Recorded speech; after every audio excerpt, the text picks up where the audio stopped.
Trust me, this is a serious race. Giant waves, jellyfish bigger than cattle, sharks, blisters. What a glorious wet struggle this is, this sea caper.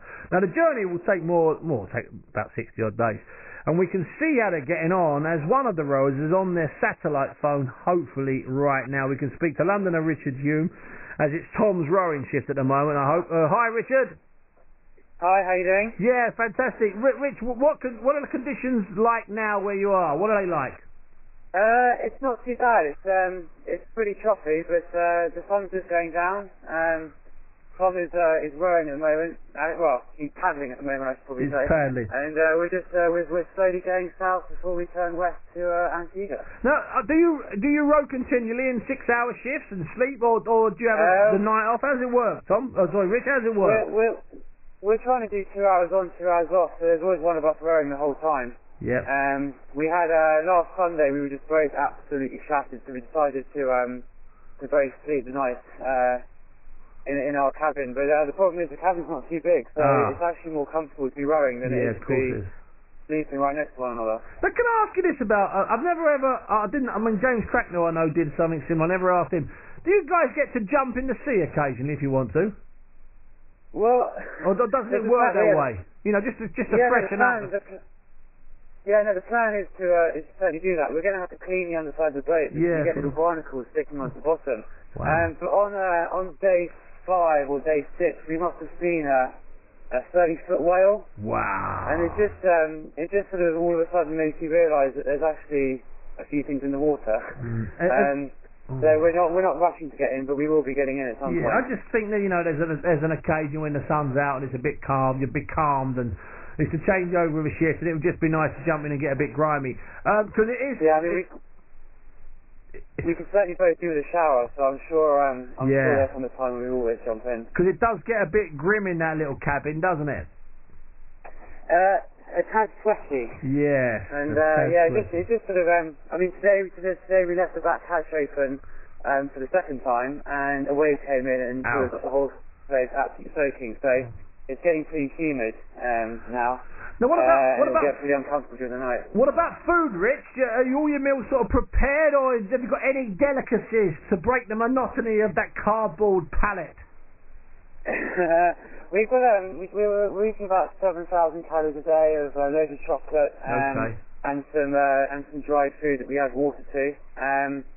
I guess our biggest treat is that on Christmas Day I've got a pack of olives to put with some soup noodles, which will just be fantastic. Just to add to them. But no, it's pretty dull. But I've been a student before. I know what other cooking can be like, and it's actually not too bad. Exactly. Now, what about you and how long have you known? Tom? I mean, are you and him friends, or did you get together for this, or you guys have known each other for years? We met at university, and then we sort of we didn't speak to each other for 3 or 4 years, and I basically just sort of begged an email out to say if anybody wanted to do it, and he decided that he'd like to do it. So we're on talking terms right now. You are at the moment, yeah. Different, but we've had no barneys yet. Yeah, that will come, but it's okay. You'll get over it. You've got nowhere to go. You can't go outside for a snout, can you? You can't go outside for a fag. Shut the door. No. Yeah, exactly. Now, what are you missing, or what's Tom missing, or are you missing nothing at the moment? I'm just missing. You miss little things like a hot shower, which would be fantastic. With the sort of the toilet arrangements are pretty grim, so I wouldn't mind having a loo to sit on. Diet Coke with some ice cubes in would be fantastic. Oh, you make it. I'm missing that. We missed different things on different days. Yeah. We haven't had rain for 2 weeks now. Oh, that's good, isn't it? I quite like rainstorms, but now, it is what it is. How do you prepare for this? I mean, obviously the obvious way is you just do lots of rowing, but how do you prepare for the loneliness, for the constant endurance? Do you have to start conditioning your body months before you set off for sea, Richard? Is that what you did?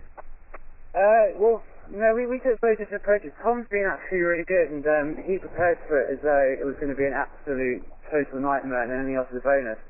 I've actually struggled quite a lot. I've struggled quite a lot mentally the first week or so, because there's just water around you can't see anything. In what way? I mean, are you hallucinating, or you just a bit homesick? you get a bit homesick. You miss the comforts. Like I didn't particularly enjoy working the whole time back in the UK. Yeah. But I'm now really missing that regular sort of day-to-day stuff. Yeah. But no, I mean, you do sort of at 4 o'clock in the morning when you've been rowing the majority of the night and not getting much sleep, you do start to sort of hallucinate. And there was one night when I thought the pier was right next to me, and I did almost get off. Wow, that's not good. I didn't. No, I mean, there's a lot of books been written about various sailing races around the world or across the Atlantic where people have quite literally lost their minds. So did you have to see before you went a psychologist, the two of you, to prepare your heads for all those lonely days and months? Yeah, no, not at all. We just we winged it a little bit. We sort of just we read all the books. We've read all the DVDs or watched all the DVDs. Sure. And we just come to our own conclusions, and so that's how we're dealing with it.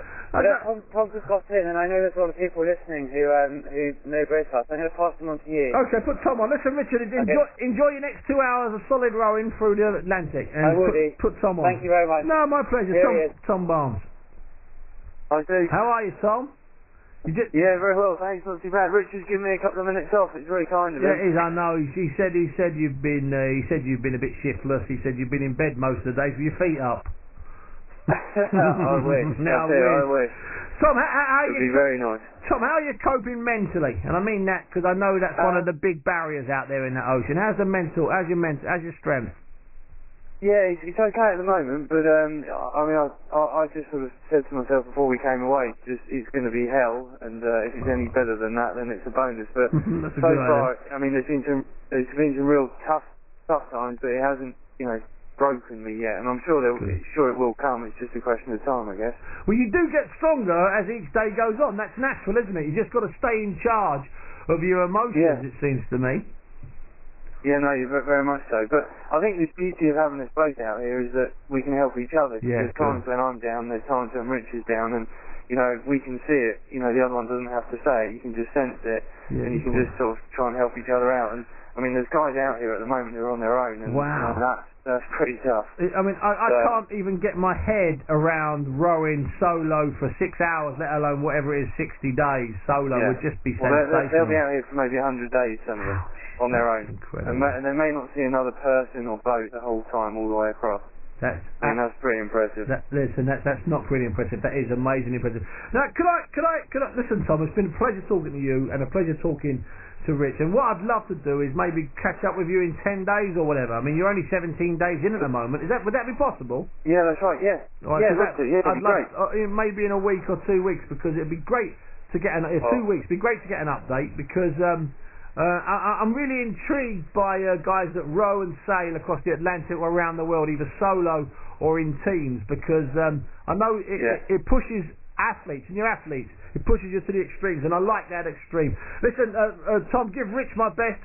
Get yourself a couple of those kids.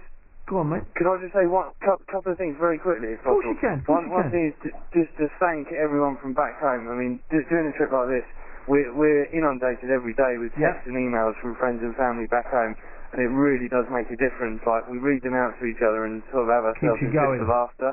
And it really, really makes a difference. So whatever people are up to, just keep in touch. And sorry that we're not getting back to everyone, but it does keep us going, I can assure you. And secondly, is one of the reasons why we're doing it is for our charity, which is Ataxia UK. And it's a very good friend of ours who suffers from this sort of neurological illness. We're raising money for his charity. So anyone who's interested can follow our progress on our website as well, which is rowingtheatlantic.com. Rowingtheatlantic.com. Listen, I'll give that another plug later on. Thanks so much. Tom Barnes. I've just checked with Rich, and in our schedule in a week or 2 weeks we can fit you in. We haven't got anything in our diary. That's fine. Well, rowing, eating or sleeping. If you can just keep the diary free for 14 days' time, Mr. Barnes, I'd appreciate it. Rich Hume, Tom Barnes, thanks so much. And be careful, boys out there, will you? Will do. All the best. Thanks, boss man. You know what? You could sense it, couldn't you feel that emotion in their voices? That is not easy. It's not a joke. It's really, really not a joke. Absolutely fantastic. I'm delighted to have had those two on.